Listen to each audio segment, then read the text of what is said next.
What I love about When Dating Hurts is when I pick up my 14-year-old daughter from school, I can put an episode on and sit there and it explains the warning signs of what domestic violence is. Obviously, she's coming to an age where she's getting older, and this is the most invaluable advice that she can receive. And from someone that has experienced such a hard and traumatic loss. Thank you, Bill. I really appreciate everything you do.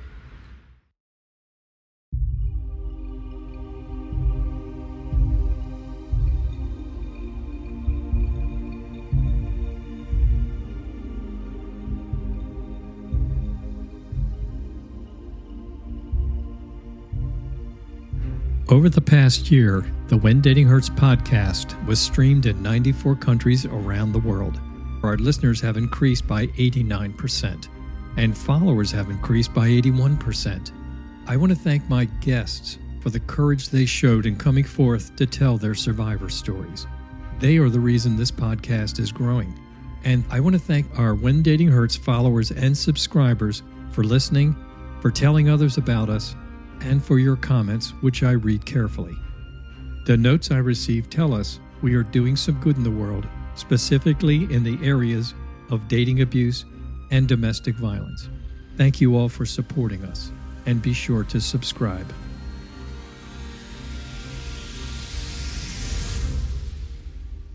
In part 2, we pick up where we left off with part 1. Christy needs to figure out an escape plan. She is trying so hard to be a good and honest person, but getting away from her dangerous husband will require her to do things in secrecy. In part 2, the final episode with Christy, we see her transition from victim to survivor. We join Christy where we left off in part 1. I would say the last 5 years of our marriage, so we were married a total of 15 years, and I think the last 5 I just spent trying to figure out how to get out. Every day my brain would say, how can I leave? How can I make this work? Because I knew that I couldn't do this forever, but I couldn't quite figure out the details of how to make it work. When you thought about escape, your escape plan, were you thinking it would be, let's see if we can get out gracefully? Or are you thinking he's going to come home from work and I'll be gone and the kids will be gone? When you pictured it, what did it look like? I think he'll come home from work and we'll be gone was my how I felt like it was going to have to be. I don't know that I shared this with you, but I did leave once before the final time that I left, and I'll share how that worked out. So I knew he was going to be gone a couple days for work. So I had a friend that had a trailer, and I rented a house, and I asked her to come help me move basically the bare minimum, what I needed to get into a new house. He ended up coming home in the middle of us packing stuff up, and my mom was there, and he screamed at my mom, he screamed at my friend, he screamed at me. It was pretty terrible. I don't remember if he ended up going back to work and I was able to fulfill the plan, but it made me realize that I didn't have the ability to be as sneaky as I thought I did. Did everything go back in the house or did it go to the rental? It went to the rental, and I didn't take furniture. I think I just took some dishes and some clothes, and then I got a bed from a friend. I just kind of bare minimum. So I lived in that rental for about 2 or 3 months. And because he was on the road, he would say, I want you to stay at the house with the kids when I'm gone, and then you can stay at the rental when I am home, but I'm keeping the kids at the house. So I agreed to that. In that time, he realized that he did have some anger issues, and he decided he would go to the doctor and ask for medication. So that was kind of the agreement, that if he would figure out what was wrong and do something about it, then I would come home. So he started taking an antidepressant. I thought that would solve things. So I did come back home after a couple of months gone. Who watched the children? Either myself or him. And at that time, the kids were probably 10, 11, 12. I mean, they were a little bit older. He would come home from work and then you'd get in your car and you'd go and get out of there and go to the rental. Correct. He probably knew where the rental was, by the way, didn't he? Yes. And before I would get in my car and go to the rental, I would make all the meals needed for while he was home, because I wanted to make sure that he and the kids were fed. And I would make sure the house was clean and get all the groceries, because I'm an idiot. I don't know why I felt that like inherent need to still take care of him and take care of them, but that's Uh, just, After you, they threw away the mold after you. I don't know. Yeah, I just don't understand. They threw away the mold. There's no one I've ever met quite like you. Oh, thank you. You know, and I'll get into that a little bit later, that I'm remarried. And I tell my current husband, I'm so sorry you get the worst version of me because I don't do really anything. He's a grown man and he can take care of himself. And I appreciate that. I did just inherent need to take care of him was always there, and to take care of my kids. So went back home and he started taking antidepressant. I believe it was Zoloft. And what that did, the incidences where he would blow up became less frequent, but they still happened. I feel like it bought us a few more years of me being able to tolerate it because it wasn't quite as bad as it had been for the first 10 years. And I do think I was hopeful. I mean, I always hoped that he would change and that we would be able to salvage what was left and grow old together. But I also was realistic. And so there was this conflict in my mind about, I need to leave, but I want it to work. And we also were in a small community. We had a lot of friends and our kids were friends with people. And I knew if we got divorced, it would really just tear apart our whole life. So fast forward the year of the end, basically, he had approached one of my good friends, and he was really good friends with her husband, to try to solicit an affair with her, basically. He sort of told me about it. He told me that he entertained the idea. He didn't tell me the whole picture and the whole story, but he told me a little bit of it. And at that point, I felt like I needed to go ask her if that was true. And she told me a little bit more of the story that he hadn't told me. I found out there was more to it than he had told me. He had asked her to send photos of herself to him.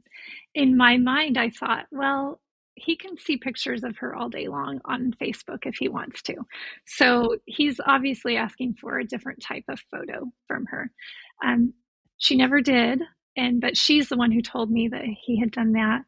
He also, his truck that he drove for work had a sleeper in it, so it had a small living quarters. He had also asked her to come visit him while he was on the road, and she said no, thankfully. But I realized there was more to the story than he had told me. And that was kind of my opportunity to try to figure things out. My immediate response was, let's call our pastors and let's see how we can fix this. So we called our pastors and we started meeting with them regularly for counsel. And after a few months of meeting with them regularly, one night we were at their house and he got really upset. And he would feign some sort of heart attack or something big, but it was usually just anxiety. So my pastor had started asking him some hard questions that were going to require him to be honest. And he was a little bit harsh with him. And he was saying, you don't understand what you're doing. You're going to lose your family if you don't straighten up and get this right. So he started, I need water. And and so my pastor's wife jumped up to go get him a drink of water. And my pastor said, no, sit down. He's just playing a game. This is what he's doing. This is what he does. So finally, someone else had figured it out. Someone had seen through it. And then, of course, he got mad because that tactic didn't work for them. So he said, let's leave. And he got up to go to the car. And she grabbed my hand and said, you're not going to go home with him. So he left. And she sat me down and said, Christy, it's not a matter of if he hits you, but it's a matter of when. You've now started to stand up for yourself.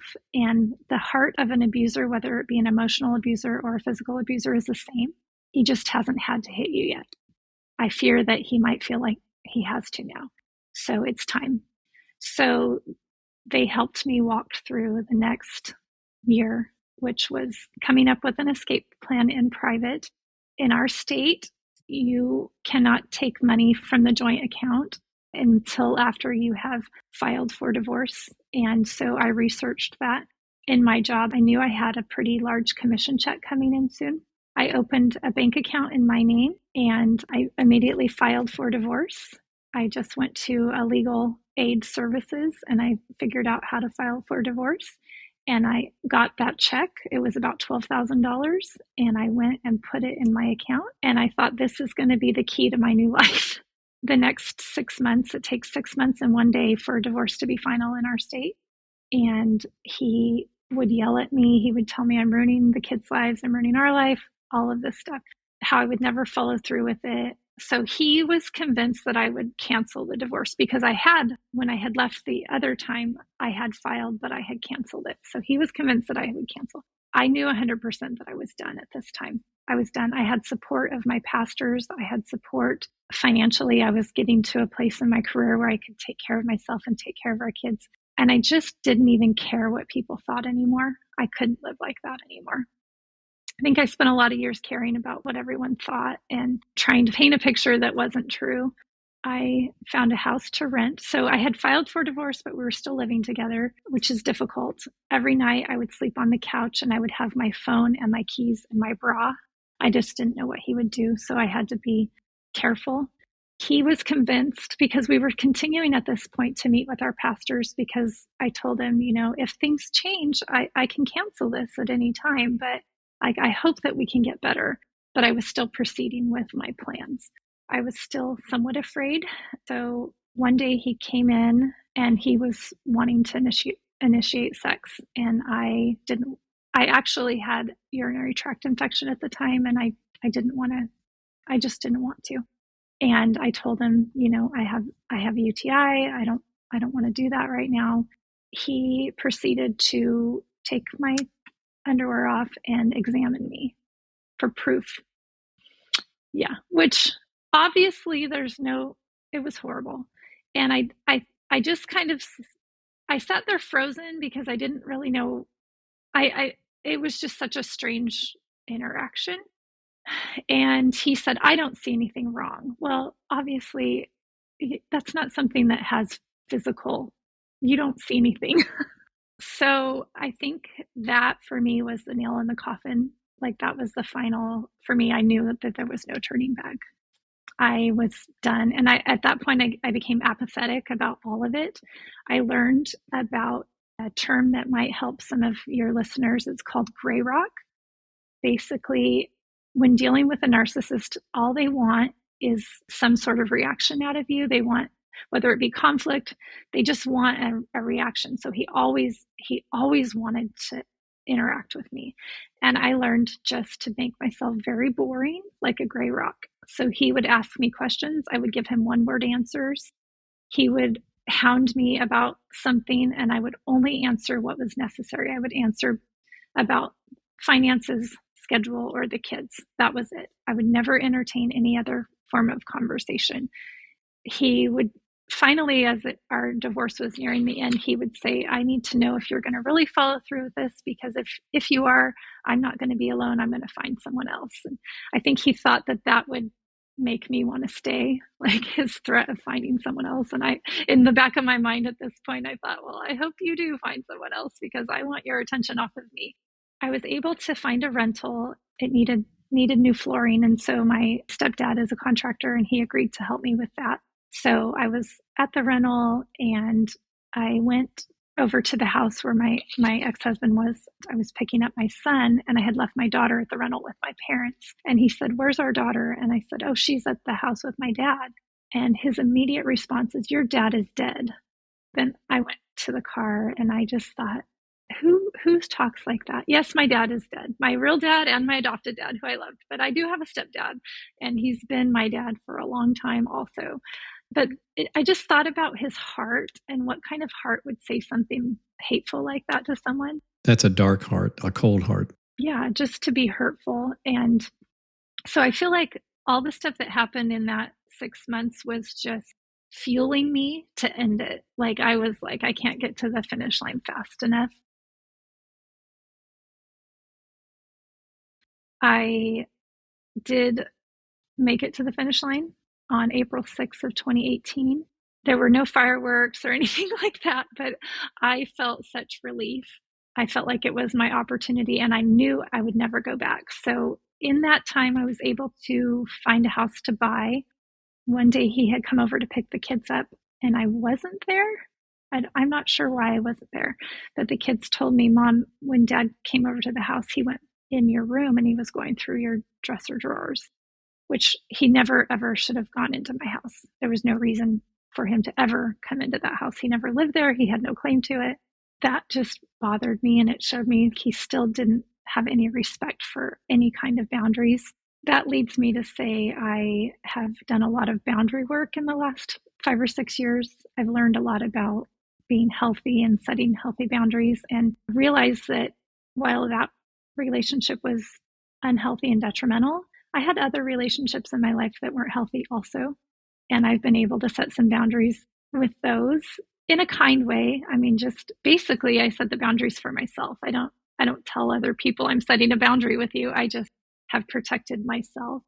A couple things about how my kids have been affected, because abuse doesn't just affect one person, it affects everybody involved. My daughter was playing tennis in high school after our divorce, and one day she was at tennis practice and she thought her dad drove a red Jeep, and a red Jeep pulled into the parking lot, and she had an anxiety attack on the tennis court. When she went off the court, her coach, who was a godly man, I'm so thankful for them, and he went up and said, "What's the matter?" And she said, "Oh, I thought I think my dad is over there." And she was just having anxiety about her dad showing up to watch her practice. That really made my heart sad, because I realized that he was not only affecting me, he was affecting our kids. I was so focused on just maintaining our life, I wasn't as attuned to how it was affecting our kids. My oldest son probably got the worst of his dad just because he has a stronger personality. He would talk back and he would really upset him. And the kids told me after I was divorced that there was a time my son went to school with a black eye. His dad had hit him, and they had never told me that while I was married. His dad told him, "If you ever tell anyone, then Daddy could go to jail. So don't ever tell anyone."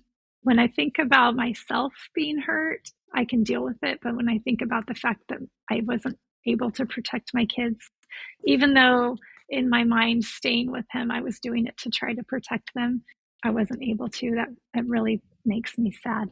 That's come up in a lot of these conversations, that it's one thing if it's happening to me and I don't like it, but I feel like I kind of have a sense of how long it lasts or how to get through it, or if I just do this and this, he'll calm down, or whatever that is. But they see a pet in the house get kicked or smacked around, and they see something happening to the kids, that takes it to a whole new place. Yeah. And that's what was happening with you. Yeah. I feel like at the end, when he knew that it was nearing the end and he was losing control, it got worse toward the kids and it got worse toward the animals. My daughter had horses, and she said, "Mom, Dad kicked the horse because he was losing control of me. I think he was trying to control something." He's lashing out at everybody. Yeah.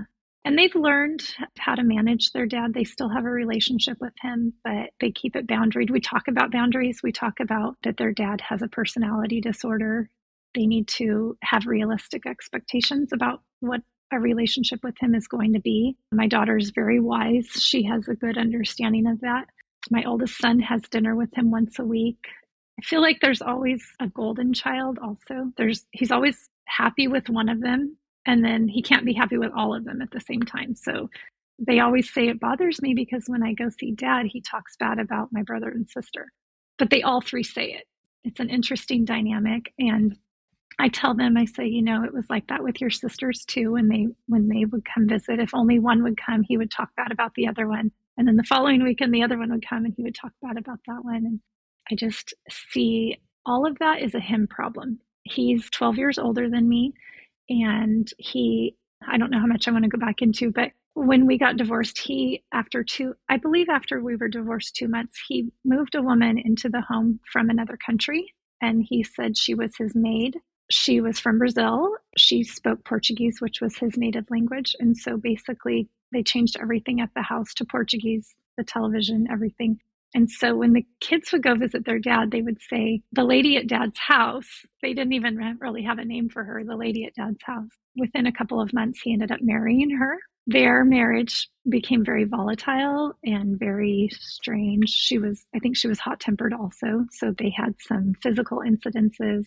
I had a neighbor call me, one of my previous neighbors call me and said, I don't know if it's safe for your kids to be here because of this is what I've witnessed between he and his wife. And she actually had called the sheriff on them one time. So she was not in the picture for very long. She was there and then she was estranged. And they recently, I guess things sometimes go full circle because of what I do for a living.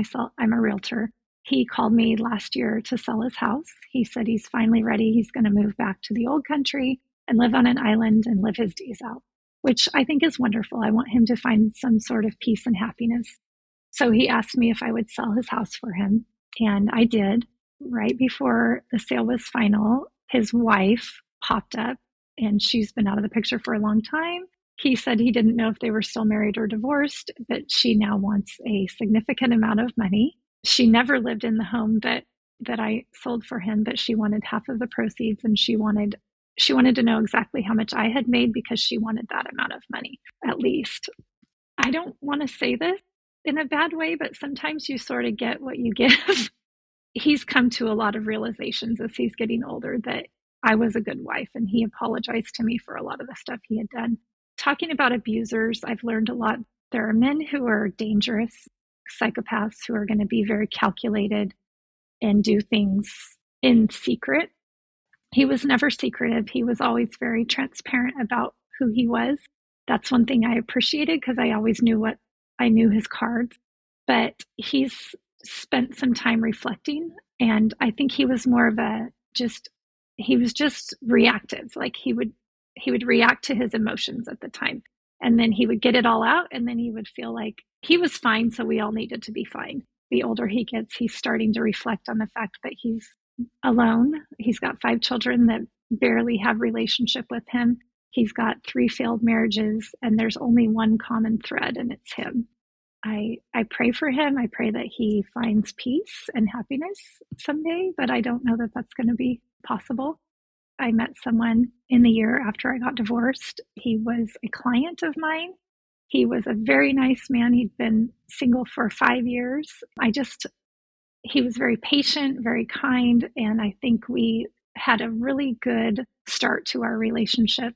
We dated for 2 years, and then we actually didn't introduce our kids to each other for a year. We dated kind of privately to make sure I didn't want to introduce anyone to my kids until I knew. We married in 2020.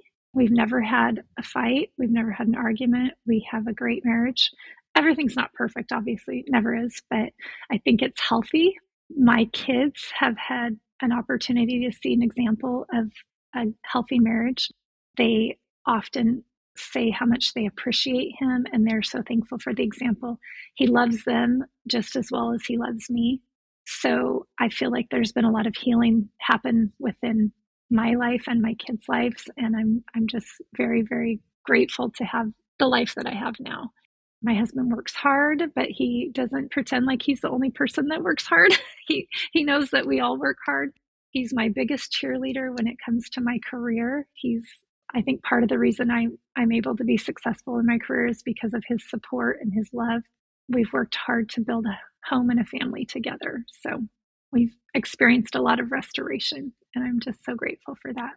He also represents an example of how a man should probably be, and they didn't have that in their lives. Correct. I'll touch on something. I know some of your ladies have shared this as well. He obviously, when we met, I wasn't better. I wasn't healed. And I know people say you need to take time to heal before you meet someone else. And I don't necessarily agree or disagree with that, but I think that he was instrumental in a lot of my healing in ways he didn't intend to be. He wasn't trying to heal me. He didn't even probably understand the depth of my trauma. One example, we were going to have dinner one night. He was going to get pizza and watch a movie at his house. It was simple. And he called me. I was on my way, and he said, "What do you want on your pizza?" And I said, "Oh, I don't care. Whatever you get is fine." And he said, "No, what do you want on your pizza?" And I said, "Whatever's fine. I'll eat whatever you get." And the third time he said, I'm getting you your own pizza. What do you want on your pizza? And I said, oh, I guess in that case, vegetarian. I realized I hadn't thought about what I wanted for 20 years. I mean, I really had just taken whatever was left over from anyone else. I mean, and I think that's natural as a mom, we do that. But I had very, very much done it in my marriage, like just put myself last. It was a complete metaphor for your marriage. Yeah, yeah. And so if I were to mention that to him today, he'd be like, I don't even remember that. But it brought healing to me because it made me realize that he valued what I wanted. Another time I had pulled up to his house and I think I didn't know if he was home or not. So I pulled in the driveway and he had a garage and I thought, oh, I don't know if he's parked in the garage. So I pulled out and parked in front of the house on the curb. And I thought, oh, he's probably home. So I parked in the driveway. I did this little song and dance with my car where I pulled from the driveway to the curb a couple times trying to figure out where I should park. And then I got out and I went in the house and he said, why did you keep moving your car around? And I said, well, I didn't want to block you in because I didn't want you to get mad if I blocked your car in. And I didn't want to park on the street and you'd be mad that I parked on the street. And he just looked at me and he said, pardon me, I'm going to use foul language for a minute because it's appropriate for this conversation. He said, if I ever got mad at where you parked the car, you should say, fuck you. And I said, I would never say that. And he goes, I know you would never say that. And that's how absurd it would be for me to get mad at where you parked. And I thought, in my marriage, no matter where I parked, it was wrong. So had I parked in front of the garage, I would have been in trouble because he wanted to change the oil. Had I parked on the dirt, I would have been in trouble because why did you park on the dirt? So I realized in that moment that nothing that I ever would have done with my first husband would have been right. Basically now, and nothing that I do with my current husband is wrong. I mean, I'm sure I could do things wrong, but basic things that are normal, I don't worry about anymore because he's given me a sense of normalcy. He's just a good guy and he treats me well. And I'm just so thankful for that. And he even told me the other day, if I wanted to invite my ex to Christmas, we could do that. And I said, no, I don't want him there. The kids don't want him there. And he said, well, just so you know, if he wants to be there, it's okay with me. And I said, well, thank you for that, but none of us want him to be there.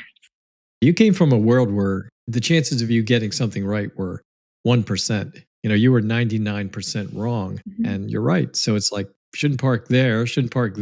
I mean, you're almost at the point where you want to park on the next block. That way, you're out of the way. But then again, why'd you park there? So your chances of getting it right, it was a tiny island that you lived on. Yeah, it's so true. I had taken notes before we met because there were so many incidences. And I thought it's probably not necessarily necessary to talk about every single incident because it's obvious, like the thread that went throughout it. But what would be your advice going forward to other people? You could manufacture quite a lot of advice. Early on, recognize the red flags and just don't accept it. Know your worth, know that you're worth more, that you're valuable. Pretty much know that he's not going to change. I think that that's the problem that so many of us fall into is thinking that they're going to change. And also know that bad guys aren't all bad. So there are good moments. And there were times that obviously if it was all bad 100% of the time, I wouldn't have been able to tolerate it. But there were times of peace. I wouldn't say there were good moments, but there were times of peace. I told a friend recently, just because things aren't bad all the time doesn't mean that you have to stay there. And I realized that I should have taken that advice. Yeah. And you can get out and there is life on the other side and the grass is greener on the other side. You hear that a lot. The grass isn't always greener on the other side. Yes, it is.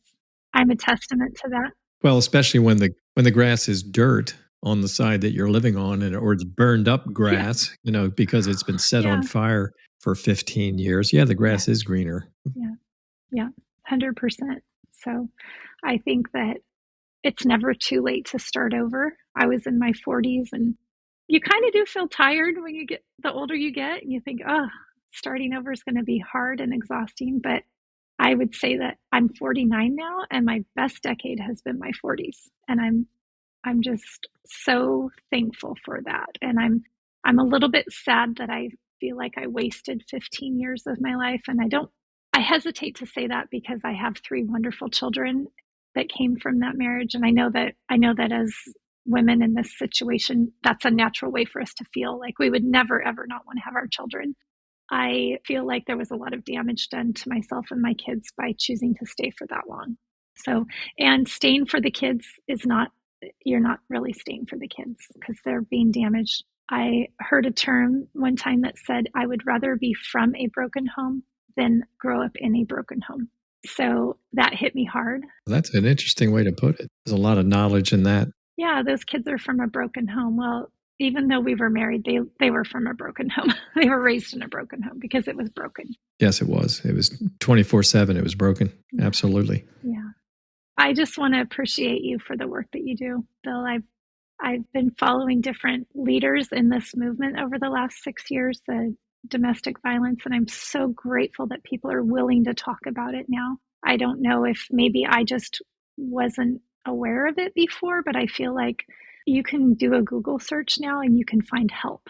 And I'm just so thankful for those of you that are making your life mission to help people that are in these situations. Because even when I started out, I remember I called some of the domestic violence helplines in our town and I never got a call back. I think I was a lot more passive then than I am now. And if it were today, I would probably call again. I realize that sometimes someone takes down a message and maybe they don't call back, but I should have pursued it a little harder. And that would be something I would say to women too. If you need help, keep calling for help. Keep calling until you find someone, because there is someone out there that will help you.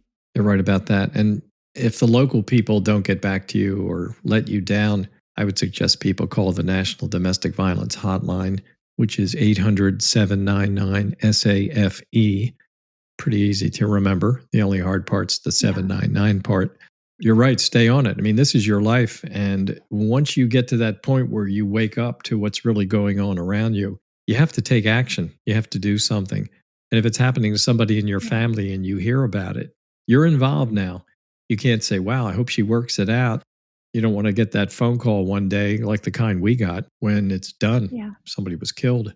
Critically important to do something. And I've met a lot of great people. I've interviewed a lot of great people, and you're definitely at the top of the list. Somebody who had her heart in the right place the whole time, who gave it everything she had, year after year, meal after meal, cleanup after every cleanup. And even now, I can see that you still are a generous, unselfish person who finally just had to do something that you needed to do for a long, long time. And that is get away from this person, get back to your freedom.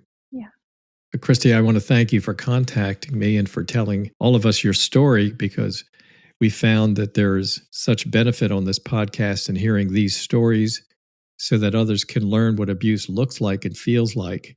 So many people who are trapped by abuse take comfort in knowing that they're not alone in this, meaning you're not the only one this is happening to. And a lot of people tell me that I thought I was so alone and I couldn't imagine this happening to anybody else. So they were just kind of stuck by themselves.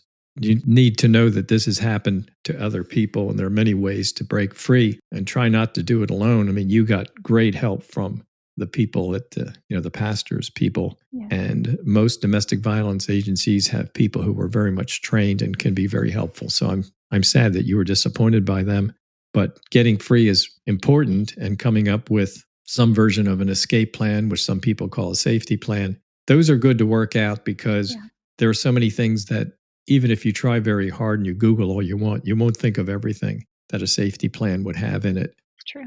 Now, it gets down to everything. We're like, really, where is the money? Who's in control of the money?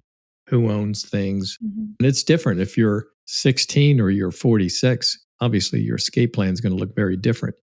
So that's really important. And in your case, it takes courage to step up and do what you have done and what you've told us today. We appreciate you taking the time and telling us your story today. I'm just so happy to have met you, and you tell your story very clearly, so it's very helpful. One last thing I was going to say about when they have made the decision to leave, if you're a truthful person, which I consider myself truthful, honest, you have to do some things in secret, and you're going to feel like you're being untrue to yourself because you're having to lie and hide some things, and that's okay. That was a very hard thing for me to reconcile, that I was having to hide money and I was having to lie about where I was, because I had never done that and it felt very wrong to me.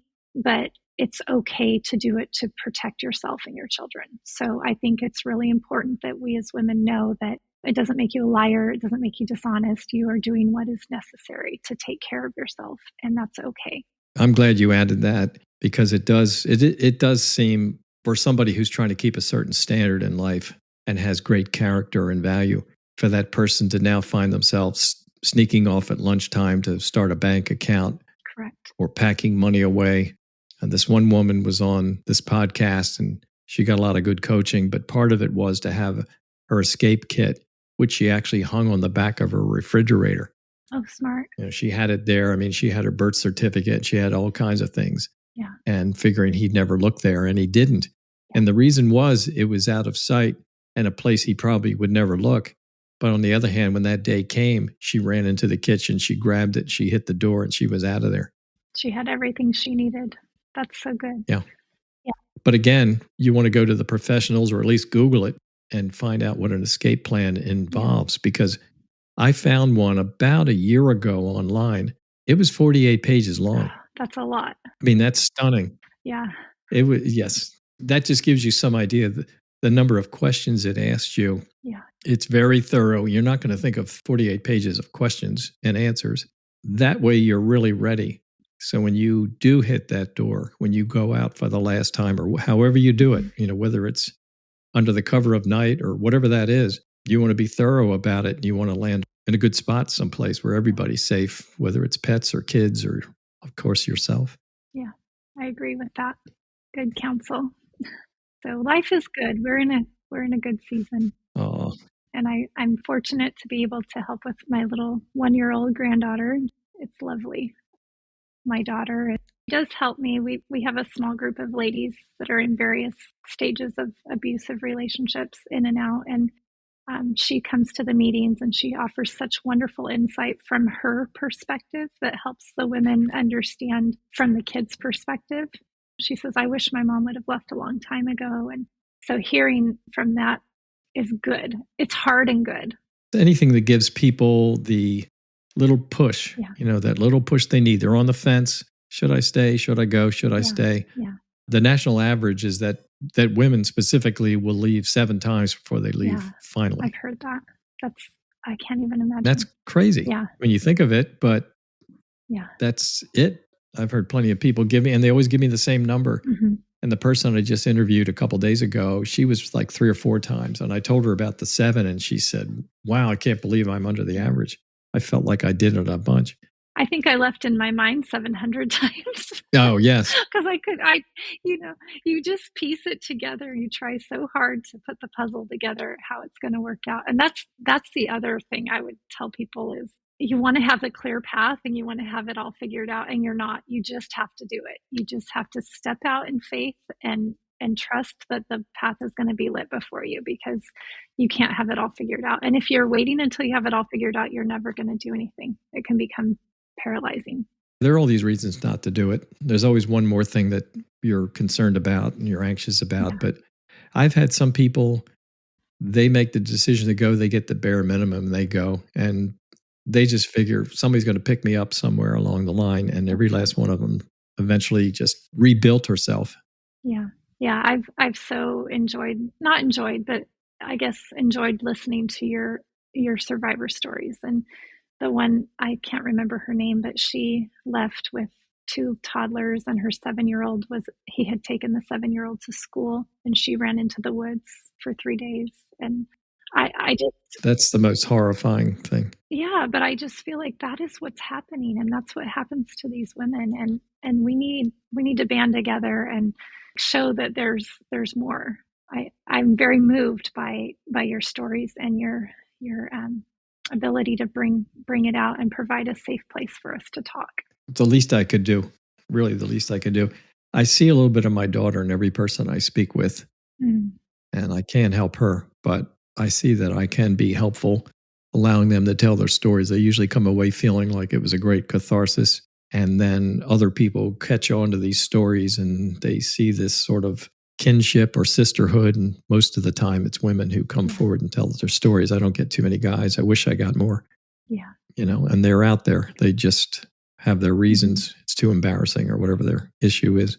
Lisa Marie Walden was the woman you were referring to. Okay. She was kind of, for the most part, incarcerated in a trailer, and if anything, beat up and tortured there for a long period of time. And then horrible. Finally, one day he screwed up and left the door open, and she took a run for it and crawled through the woods and was picked up alongside a road.